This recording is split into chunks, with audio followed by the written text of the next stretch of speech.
webinar. Good afternoon, everybody, and welcome to this afternoon's CFCI seminar. Delighted that we have two excellent speakers today. We are joined by Peter Denton, who is the Chief Exec at Homes England, and Philip Harker, the Head of Capital Projects. By way of a little bit of information for Peter Denton, he's the man that encouraged me to go and move to Evra. He then, after about three and a half months in the job, left to go and become the Chief Exec at Homes England, and has recently had his own new boss since last Wednesday. Peter, prior to being the Chief Exec, was the Group Finance Director and subsequently Chief Exec Officer at the Housing Association, the Hyde Group. He's had an amazing career of pan-European real estate experience, working in all sorts of roles, including banking. So it gives us great pleasure to welcome them both here this afternoon, and I'll let Peter kick off.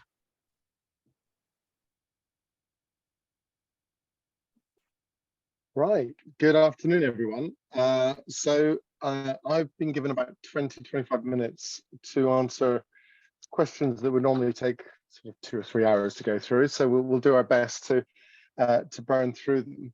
I think Homes England is often seen through the lens of the element you typically engage with Homes England. Since 2018, our focus has been predominantly supporting the building of new homes. We've worked across the piece to achieve that, financing massive infrastructure, supporting SMEs who will build 20 homes, creating the ability for new settlements of hundreds of thousands of homes, such as Northstowe, to move forward, and then unquestionably supporting housing associations, amongst many other ways. Since 2018, we worked with over 5,000 organisations, delivered about 150,000 homes, and crucially unlocked, I created the opportunity for others to deliver nearly 400,000 homes. So quite a big focus on that mandate.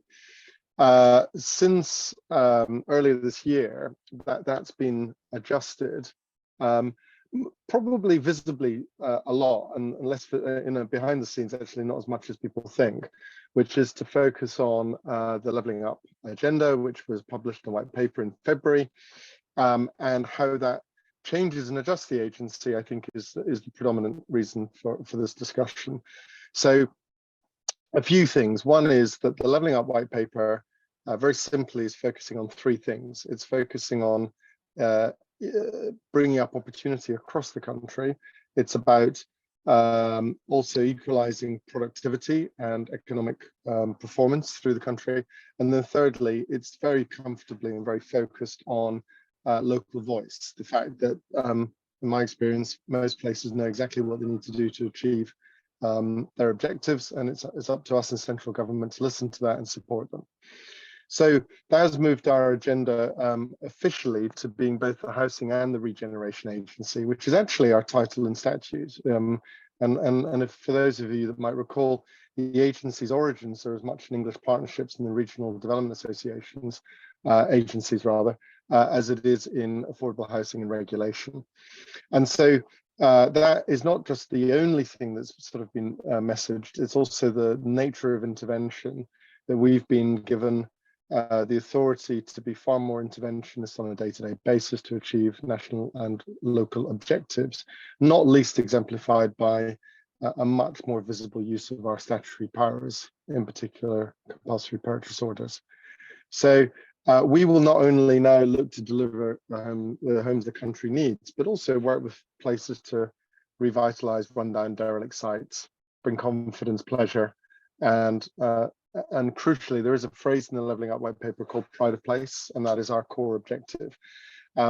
We did announce Sheffield and Wolverhampton and now Blackpool as places that have got particular specific Levelling Up focus. I'm happy to take questions on the whys and the whats of those places, but certainly marks a change of direction, both geographically and in terms of what we do going forward. So crucially, we will look to achieve, I guess, a number of different things in that agenda. One is, let's handle geography first. Geography is has seen the abandonment of what was called the 80-20 rule, which was that 80% of our money was to go into the 50% least affordable local authorities in the country. And that has seen a pivot away from, certainly from London and the Southeast, and where metrics for engagement now, at least one metric, the levelling up one, is to do with that certain sense of deprivation levels and certain sense of productivity levels, where both are challenged, or at least one is challenged. That is an argument for focus and intervention. That does not mean, and I think it's a crucial point, that does not mean there's some sort of wholesale abandonment of London, the Southeast, but it does mean a geographical pivot, and that isn't just to the Midlands and the North. It could equally be to the West Country. We just announced £96 million going into Bristol Temple Means to regenerate around the station. We'll see 15,000 homes, a £500 million university, and a lot of placemaking going on as a catalyst of that. It could mean Cornwall, it could mean Plymouth, it could mean South Essex, it could mean Norfolk. In a sense, places where those challenges I've set out in terms of both productivity and deprivation exist, and where we fulfill that policy aim of pride of place. The second aspect of it is what we do. I don't think you will see us moving away from many of the things we do already, which is £7.5 billion worth of support of affordable housing, or our commitment to infrastructure investment, or our commitment to diversifying the market in terms of SMEs and house builders. But what you will see us changing to is certainly more of a brownfield first approach. That doesn't suit all places, and certainly there's many areas where there is no brownfield to speak of, and therefore you have to look at something else. But it is a brownfield first focus, and it's also, I would say, a more urbanized focus. So where we are, if you take Sheffield, for example, the big thing that Sheffield has said to us is we're pretty good on commercial real estate and commercial activity. We're very good on student accommodation, arguably too much. But where we are very weak as a city is we don't have an integrated, normalized housing market in the city centre, which means that in the evenings and the weekends, these places are not particularly vibrant, or certainly could be more vibrant. And so we have quite a substantial amount of industrial revolution buildings, located very centrally, as well as big box retail, as well as our own town hall premises. And what we want to do is to equalize away from potentially secondary and tertiary retail, secondary and tertiary office, and focus more on a process for the market in terms of different forms of mixed use, not least residential. And so that challenge to place isn't just on commercial and residential real estate. It is equally applicable for how we coordinate and integrate with, for example, health on hospitals, education on schools, justice on court buildings, and so cultural DCMS for cultural buildings, and how we bring all of those things together to coordinate in a place. We also have to address not just what we're looking to support and where, but the nature of that type of accommodation and more beyond that, other types of buildings. And so unquestionably, the improved health and quality life outcomes that you get from good quality accommodation and engagement with the natural environment and the positive physical and mental health outcomes that delivers are as equally important to us. And so we are, until last week, we were heading towards announcing our new corporate strategy in a few weeks' time. I suspect that might be a little later now. But in that strategy, it will absolutely articulate, as previous Secretary of States have done, that commitment to sustainability. And I would go further than that, not just sustainability in terms of future home standard, but which is being trialled from 23 and becomes mandatory in 25, but equally in other areas, net biodiversity gain, which is not just in Northstowe, but in many of the other places we're using exemplars.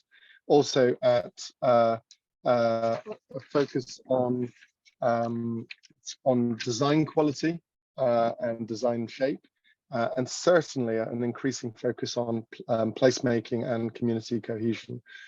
All of those things we believe matter, as not least affordability as well.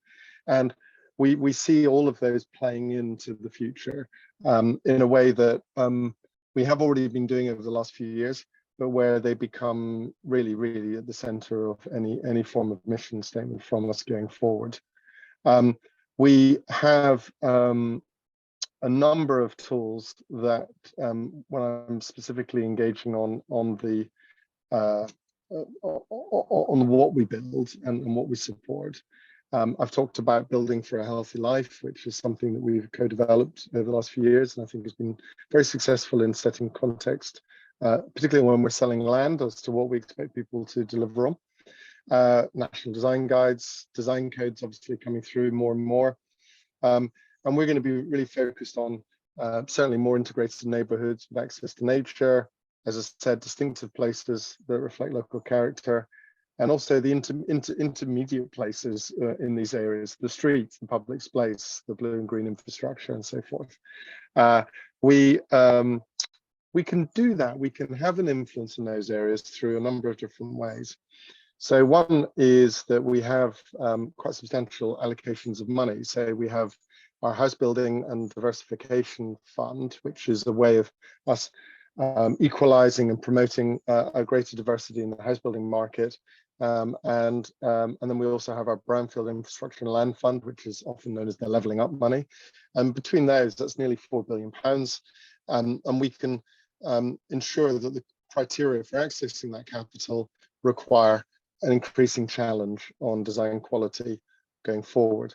On our own land, we can set context for the challenge of what we want to see when people are bidding for that land from our frameworks, where we will probably increase the emphasis on what you build rather than the price you pay us, although that will always have a component aspect. On the land we are building, we will want to see those design codes used, and we will want to see a greater and heavier use of the building for a healthy life and parcel codes approach. When we're working with partners, we can also look to influence those both through soft power and hard power levers.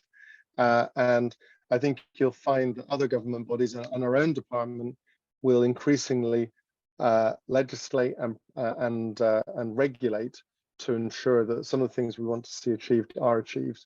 One of the things that we're looking at is what are the next stage of regulations for sustainability that will come through, and they will unquestionably consider embodied carbon and whole life carbon as much as the sort of revenue account net zero.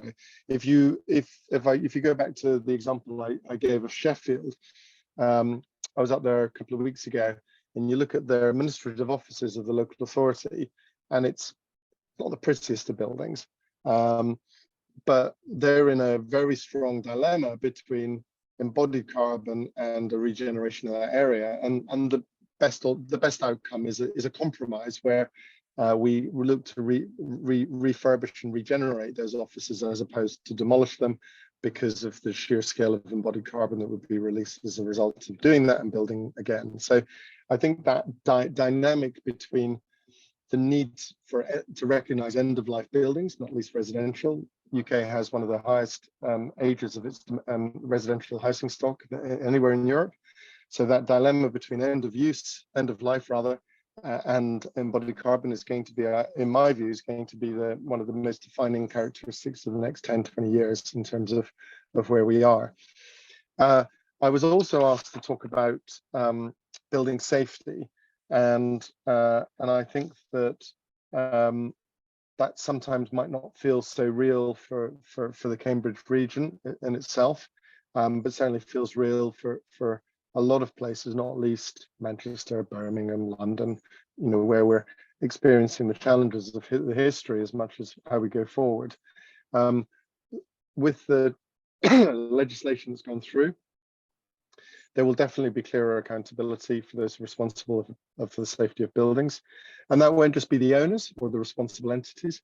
That will also be the design and build teams that were formed to create create those buildings. And I think that golden thread through the whole build process and design process is crucial. There will be definitely robust enforcement and sanctions for non-compliance, but there will also be a greater, clearer framework for construction products, the things we use in buildings, and also to ensure, I think, which is consistent with social housing at the moment, is to give residents and customers a voice that they haven't had in the past. We will want better qualifications and better competency requirements for those involved in buildings, and crucially, data. Homes England manages the majority of the cladding funds to date outside of London. And one of the things that that is crystal clear to me is that without robust end-to-end data through the whole construction process, it makes the future of remediation and risk assessment incredibly hard relative to how it could be. So digitalization and robust data, BIM, whatever, is going to be crucial.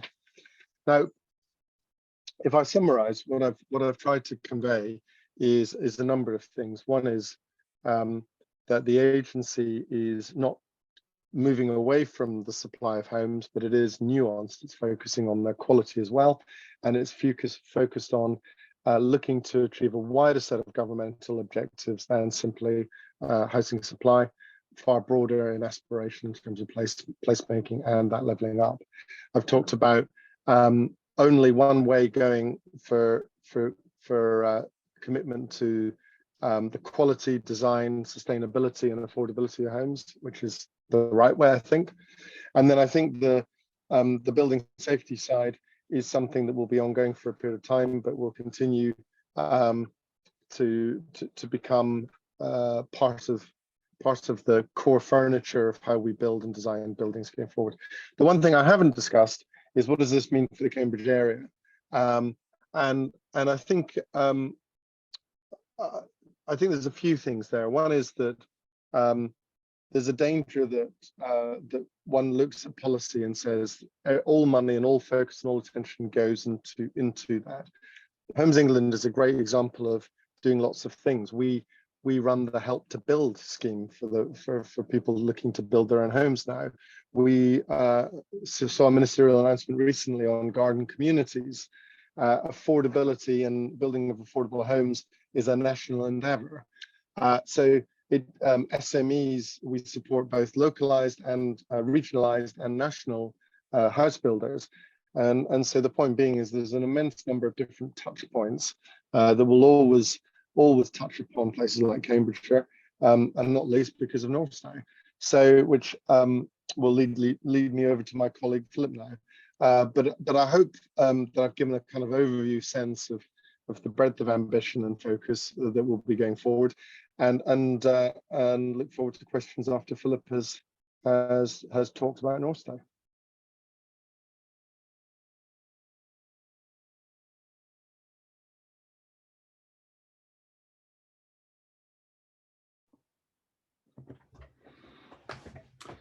Thank you, Peter. Just coming off mute, and I'm just going to share a screen. I have a few slides.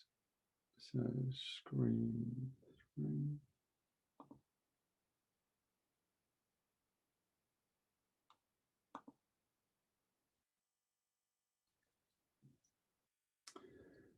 Right. Hopefully everyone can see that. That'd be good.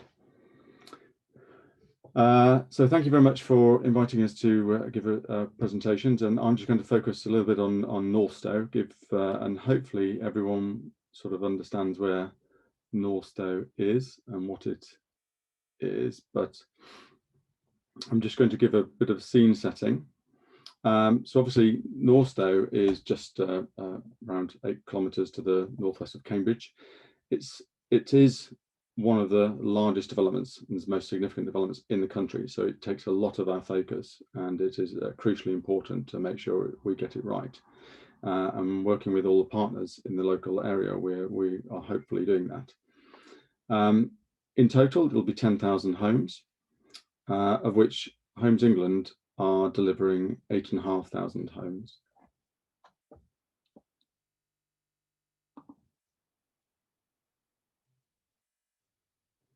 So why are Homes England involved? Well, Cambridge is an area of exceptionally high housing demand and an incredibly high affordability ratio.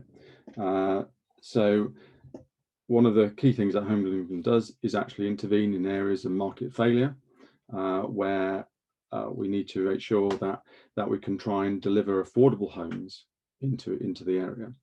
So market failure in this aspect is there is a significant amount of additional infrastructure needed to bring forward these homes prior to actually being able to take the value back. So in that sense, it's highly front-loaded. So beyond the phase one, which Gallagher, now L&Q, have delivered, the rest of the scheme required a significant amount of infrastructure to unlock it. Also, we're involved because substantially 2/3 of the site are in public sector ownership, namely the ex-RAF Oakington site. And there was also a sizable amount of complex land assembly relative to land outside of the main Northstowe town to ensure that we actually had deliverability of access.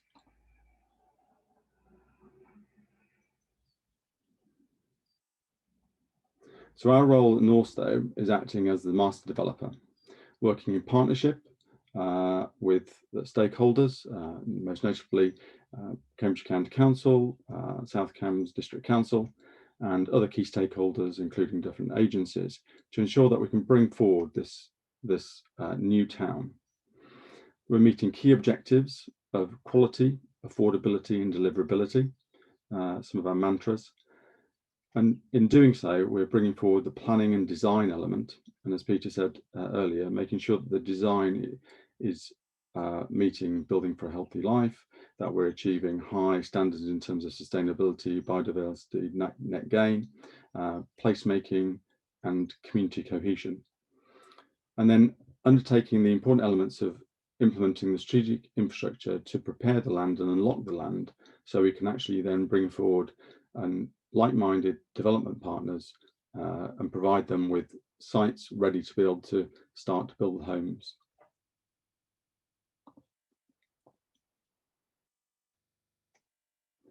So just a bit of a breakdown of what Northstowe comprises. So I mentioned previously, Northstowe, we've got it split into phases, but effectively that was phase one is L&Q estates. They've got 1,500 homes. You see in the orange. Our phase two, which we received planning permission from in 2019, that's permission for 3,500 homes, plus the town centre and education, a significant education campus, including a secondary school, sixth form college, and a special education needs school. And then we've got two other phases, phase 3A and 3B, and they have just received outline planning permission for 4,000 and 1,000 homes respectively. And key on this as well is that we are meeting the affordable homes policies of the local authority. So on phase two, we're actually exceeding it with 50% affordable homes. And on phase three, both A and B, we're meeting 40% affordable homes ratio. So our current status is we are nearing completion of the planning, enabling and infrastructure works. Urban Splash have delivered 43 fully volumetric homes on one of the first parcels. Keepmoat, our selected partner for another phase of 300 homes, is due to start later on this year on site. We're also seeking a partner for our initial phase of our town centre, which includes another 500 homes, as well as commercial space and a market hall. And as I said, we've received planning for our phase three. So in terms of the infrastructure, and this is one of the reasons why, again, Homes England is involved, that we are, as I say, nearing completion of the £70 million worth of infrastructure package. That has involved remediation, installation of utilities, sustainable drainage, significant road infrastructure, preparation and development parcels, and creating green spaces and amenity features for the residents, future residents. So in some of the remediation works and enabling works has involved, due to the former use of the site as RAF base, we had to dispose of 3 500-pound World War II bombs. They weren't enemy bombs, they were actually just bombs that the fuses had potentially become a bit damaged, and so they were buried on the site, but we had to relocate them and identify them and bring them up and successfully dispose of them.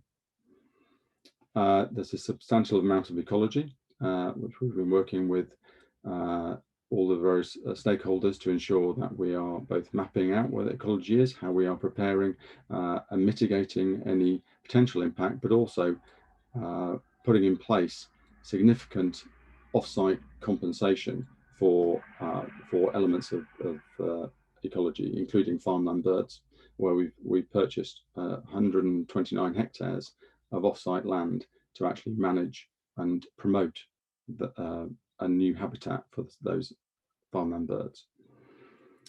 We created artificial sets for badgers, and we are protecting key routes for bats. Northstowe isn't a new town as well. Northstowe is the site of a former Roman settlement and Anglo-Saxon settlement. In fact, the town centre is at the crossroads of former Roman roads. So prior to undertaking any works, we actually let a £4 million contract with Cambridge Archaeological Unit to map out, identify and recover all the key assets on the site.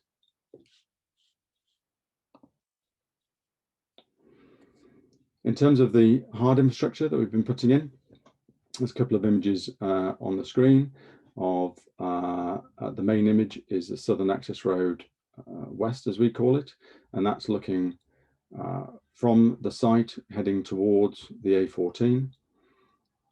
And eagle-eyed among you might be able to see an A14 bridge, NMU bridge there.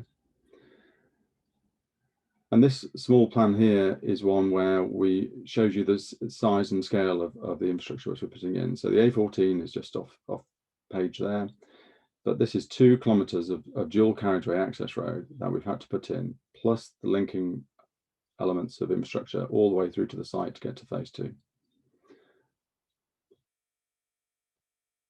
So we have about 2 kilometres of dual carriageway, about 7 kilometres of primary infrastructure road that we put in. We've reinforced the site relative to electricity, gas, telecoms, foul water. We have a rising main which pumps foul water across the Utton Road sewage treatment works, something like 4 miles to the southeast, so southwest of the site.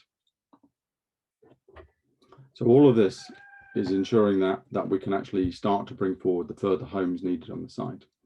We've also put in place a key gateway structure. So across the Southern Access Road is Wilson's Bridge. So it's a cable stay bridge, and the images on the screen show from the left. So this is actually an image of the bridge. This is the bridge in construction, and this is the bridge practically completed. So I think it's actually testimony from the original CGI to what's actually been built. It's difficult to tell them apart. But this is a crucial piece of infrastructure, providing that non-motorised user linkages from the town across to Bar Hill, across to other elements of the A14 infrastructure that's been put in place. It links up into essential footpaths, cycleways, bridleways to ensure that we can actually provide a fantastic community for the residents and connectivity for the residents.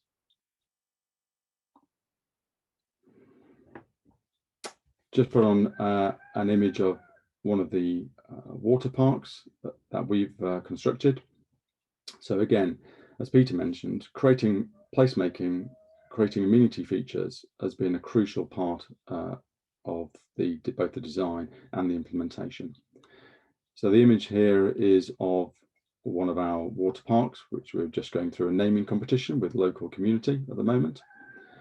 And then these 2 photographs are showing the water park as it's starting to habitats started to create. So we've got floating islands in the middle. We're just still planting some coir matting and reed bedding around the side. And the top image also shows one of our bridges that crosses the water park.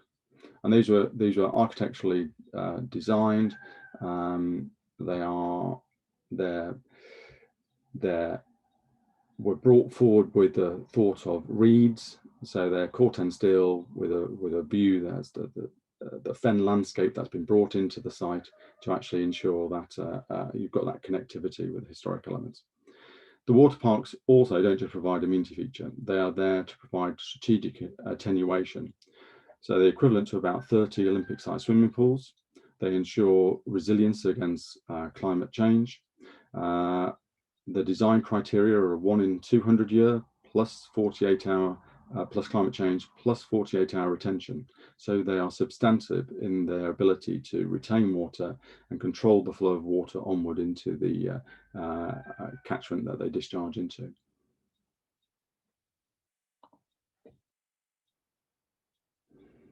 We've also made significant contributions to the social infrastructure.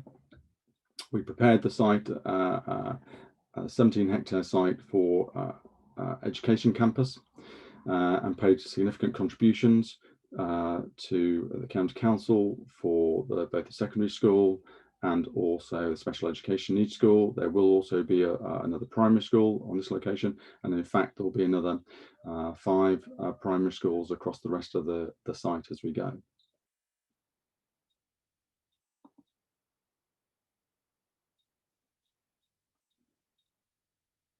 We've also located ourselves to Northstowe, so it's now the regional one of our regional offices in the area, and also showcased volumetric construction at the time as well. So the smaller image is of the units being craned in, and the shell was put together, bolted together in 3 days.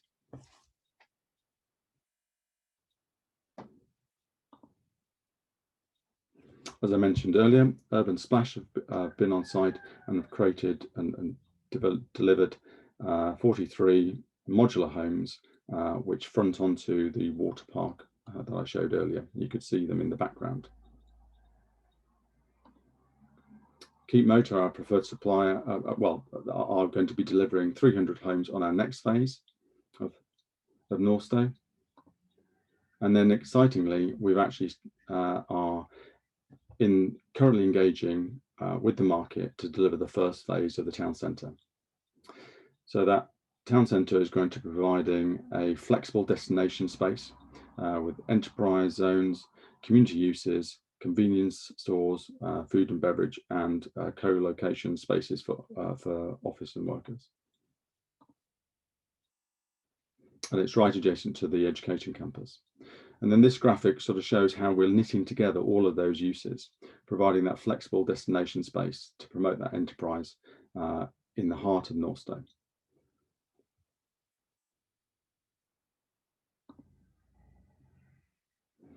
And then in the future, so we're ramping up to be able to deliver 400 homes per year. Next year, we are anticipating that we're going to be starting the infrastructure works for phase 3. And then we expect in 2024 that we'll actually start works on site for the town centre as well. And that's the end of my presentation. So I'm happy to receive any questions.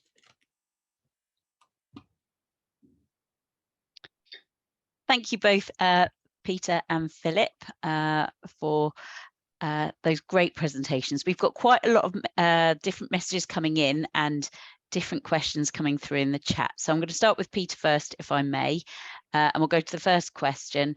To what extent will DFMA be expected to deliver the future housing pipeline, i.e. factory-built volumetric and panelised houses? DFMA, what does that stand for?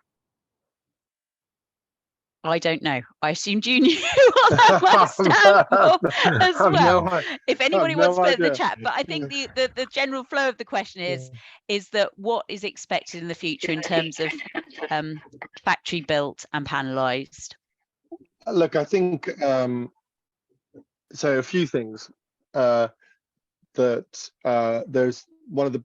I haven't read it yet myself, but I was told about it last week. Newcastle has come out with a new study that shows that modern methods of construction can lead to kind of, I think it's a 40 to 45% reduction in typical carbon emissions. So if we wish to, if we wish to still focus on challenging ourselves on sustainability alone, modern methods I think are quite compelling. But carpenters and bricklayers is still average age low 50s. So productivity issues in terms of skills and training and experience remain relevant. And also sheer employment prospects, the movement from sort of trades towards manufacturing engineers and support staff is quite compelling, because it just opens up the construction sector to so many other people. So I think that it's hard to get away from the need to continue to challenge ourselves with modern methods. Some of it's still early days. I mean, we have to be realistic. Urban Splash and Sekisui's joint venture sadly went into bankruptcy, and it's because it's particularly with the volumetric build everything in a factory approach. It's still the start of that journey in this country, and it comes with risk, and it comes with challenges, particularly in learning and so forth. That said, if you look at Cat 2, if you look at panelized systems, both closed and open panelized systems, you've got thousands and thousands and thousands of buildings, or homes rather, being built already through that system. And I think we're getting very close to where panelized systems can meet the overall overarching targets that we're kind of setting on MMC just by those systems alone. Also, I was in one factory recently where they were moving from open systems to closed, so the electrics and the plumbing was already integrated into the panels. They were doing the floors and the roofs, and they were also bringing in prefabricated staircases, and then moving all of those onto site now, and actually hitting the targets we're looking for. So I don't think there's anywhere we're going back from this. I think the two or three things I want to see happen is we need to ensure there's a fairness of access to those systems from local authorities, small SMEs, from housing associations, and it's not just the large scale existing volumetric house builders to get access to that kind of technology and economies of scale. And I think that's a really big challenge that we wish to see going forward, being addressed. So Neil Campbell has very kindly pointed out that DFMA stands for Designed for Manufacture and Assembly. So learned something today. The other thing I just quickly want to touch on is the whole point of golden thread. So taking what you've just said about getting small companies involved, do you think that architects in particular, mainly small practices who've seen their insurance go up maybe threefold in the last year, realise the impact the changes that are coming down the line are going to have on their business in terms of being a key part of that golden thread, and whether actually we will see new joiners to the market with such high risks? So I'm not dodging. I will answer the question, but it's going to sound like I'm slightly dodging it, because Homes England, of course, is not responsible for regulation or for setting guidelines to the market. With regards to MMC, the department is firmly in the hot seat for that. However, we in the department are working very closely together to ensure that modern methods, MMC housing, gets access to mortgages, gets appropriate insurance positions on that, and equally those that are involved, to your point, those that are involved in it have the comfort that particularly with the building safety I've discussed, that they will be appropriately incentivized, but also protected, and from doing a good job. So I think that there's just a lot more to be done here. I mean, I've come in and looked at where we are as a country on MMC, and it is just in the foothills. There's an awful lot to go here. The debates over timber frame buildings. Do we want timber frame buildings? Do we not want timber frame buildings? And so forth and so forth. From a building safety versus a sustainability perspective, you can see that you get two different answers. Or some people would argue I don't. I think you get the same answer. So I think there's an awful lot to go here, but crucially supporting not just the end house builder, but everyone in the food chain, I think is really important to achieve. Okay, so you slightly dodged it, but you slightly answered it. I'll give you that. Okay, Philip, Northstowe, we've got quite a few questions here coming in, one of which, will any of the phases of the houses be non-gas, i.e. air source heat pumps, and also things like passive house and similar? And what are you doing to tackle fuel poverty? So it's a bit of a three-line sort of question, really, but they're sort of all interlinked. Yes, so I think the first two I can probably answer. The third is a bit more of a struggle, but maybe linked to the answers of the first two. So yes, we will. Well, I mean the building regulation standards are going to be changing, and therefore, as homes come forward, they will not be heated by fossil fuel. So therefore, the other alternative technologies such as air source heat pumps will come into play. There are other technologies that are trying to sort of come forward as well. Phase change materials as well.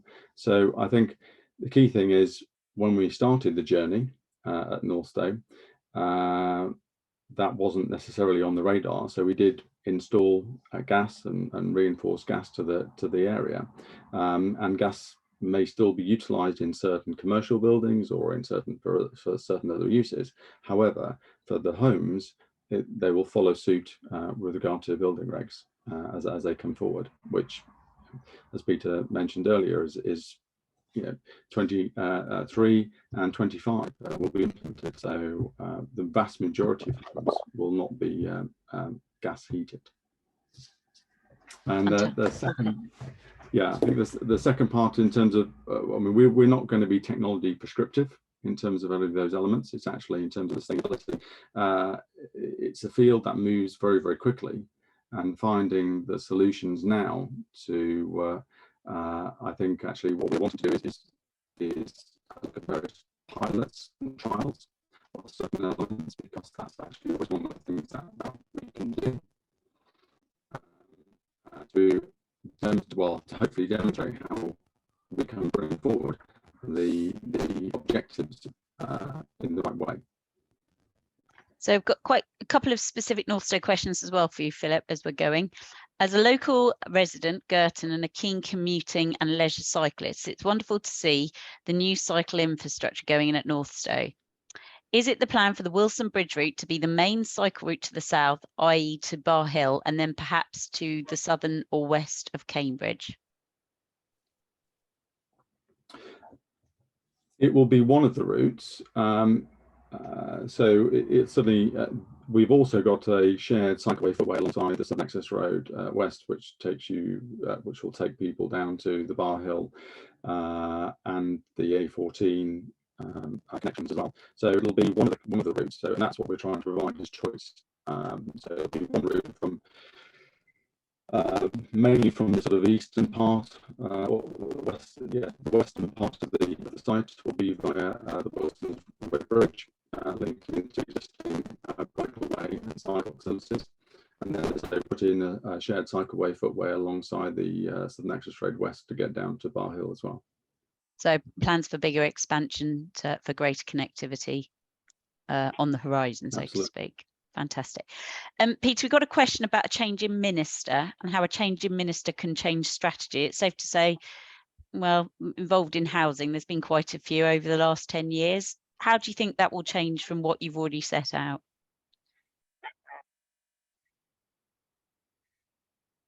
Sorry, you're on mute. So I should be talking to the Secretary of State this afternoon, and I'll speak to the Housing Minister on Wednesday.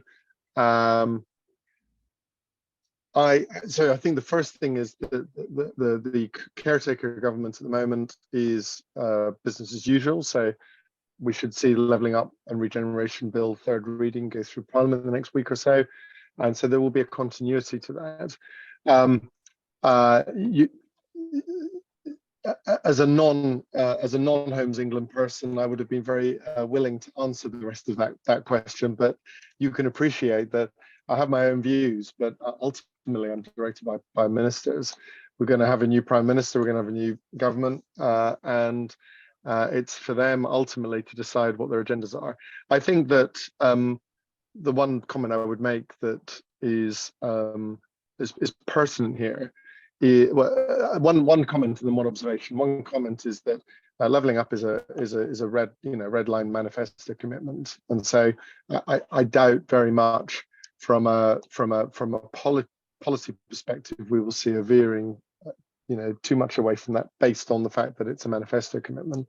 I think the observation I would make is that there are many areas in the southeast which are not necessarily whooping at the idea of more housing at the moment, particularly through the planning process, and I think that that's also there's also a reality on that has to be taken into account in any thinking. So and then I guess the more I'm thinking about it, because you're the first person to ask me this since the change, the other thing is, who is going to object to the principles of more sustainability, better design, better placemaking, greater community, more affordability, and so forth? So those kind of cross-cutting themes, given again other manifesto commitments as well as statements you've heard from everyone, any part of the political spectrum, I can't see those changing. Yeah, I guess my thinking is maybe they're going to push you harder to go quicker, faster to deliver on some of these key objectives. The speed may change because, like you say, they're all noble sort of attributes of any plan. So the way I would answer that is, I've just worked for Michael Gove. There's no one that pushes as hard as Michael Gove. So I can honestly tell you that my little feet are paddling quite, are running quite hard at the moment, because I've had Michael Gove for nearly a year, and that is quite an intense push already. I think also how you make particularly sustainability and design, how you make those real within the housing and built environment context, I just don't think people will be too concerned. I think one of the risks we run as a country is we run too fast, and that we have to get the balance right between research and development and investment in new technologies versus grant-based processes for retrofitting, for example. Equally, turning off gas boilers, who would object to that? We need to make sure that the alternatives are genuinely viable for the long term. I mean, what we don't want to do is retrofit twice or adjust twice. So I think there is a real balance. I've always talked about retrofitting Victorian houses. At the moment, if you stand a chance of getting TPCA, let alone anything else, you've got to put 50 mil insulation boards through corridors. If you put 250 mil insulation boards in a corridor, how do you get a wheelchair through? So, we have to get it to 10 mil. So I think there is a balance between aspiration and making sure that we do things in the right order. I'm not advocating for the tortoise versus the hare, but equally, I think the hare can in itself be quite dangerous. Yeah, no, I don't disagree. I think there's a lot to be learned. And I also don't think the general members of the public, especially the privately owning public, realise possibly how much money they're going to have to spend on their homes to bring them up to standards to be yet set in the future with timing deadlines. So I think that's quite a big piece coming forward. Philip, we've got a question about the Civic Hub. What approaches have you taken to coordinate the various elements of the Civic Hub to ensure its delivery and future management and ownership? My question will sound as if we're not taking responsibility, but we are, because actually we passed it on to South Cambs District Council. They've taken the coordination role of this, so we've provided them with the both through our Section 106 agreement, and also provided them with the space within the town centre. And we're therefore working with them to coordinate it within the town centre one framework that I mentioned in my presentation. but we're not actually coordinating the delivery of the Civic Hub itself. So the South Cambs District Council have got that mantle. And I think probably best placed to, given the fact the coordination with the public health, with the health in total, with library services, with all the other facilities that actually the Civic Hub is going to be delivering in itself, which are all the sort of local government and health authority functions. And taking that type of view, do you think that we'll be creating a Harlow of the future, or should the model have been possibly a bit more like Letchworth, where you had long-term stewardship of the assets? How have you safeguarded to ensure that North Stowe can evolve and change with the times and doesn't become stuck, unable to move forward?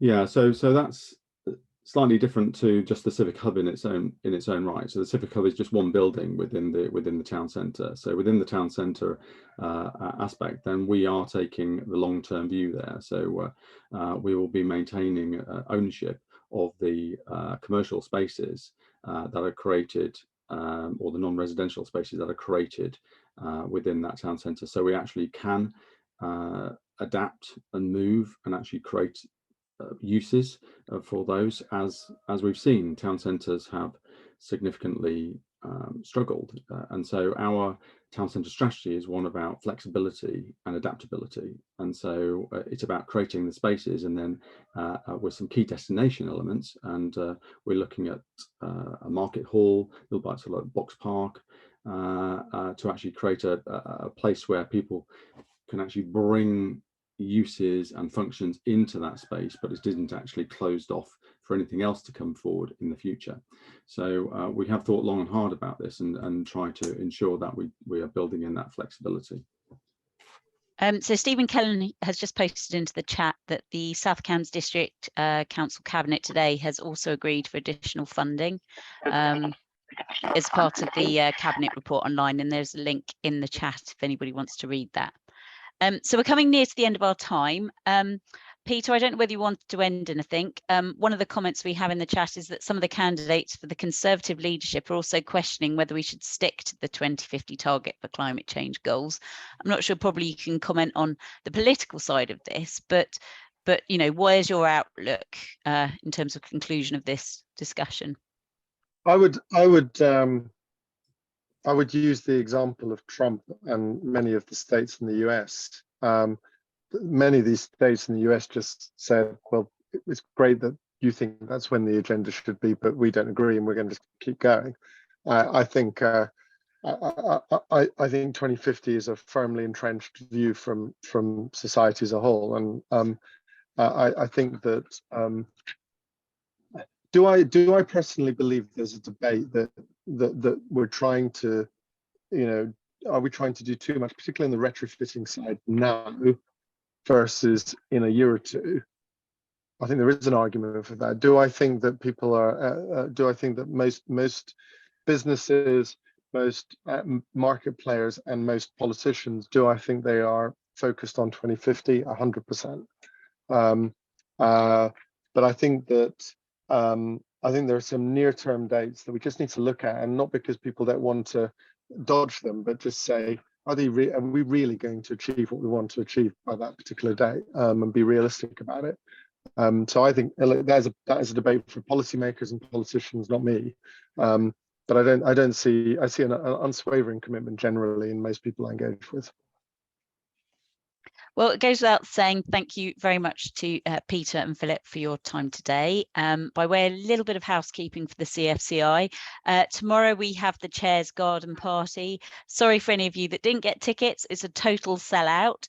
However, come September, the committee have been working hard on a new series of events, talks, in-person presentations, and then quite excitingly, a half-day conference which will assist in getting up all of your CPD before the end of the year, so you get into trouble with your relevant organisations, but all taking what Peter was really talking about, which was the building safety bill, and actually how that golden thread of information is going to have to run through everything we do in construction and development.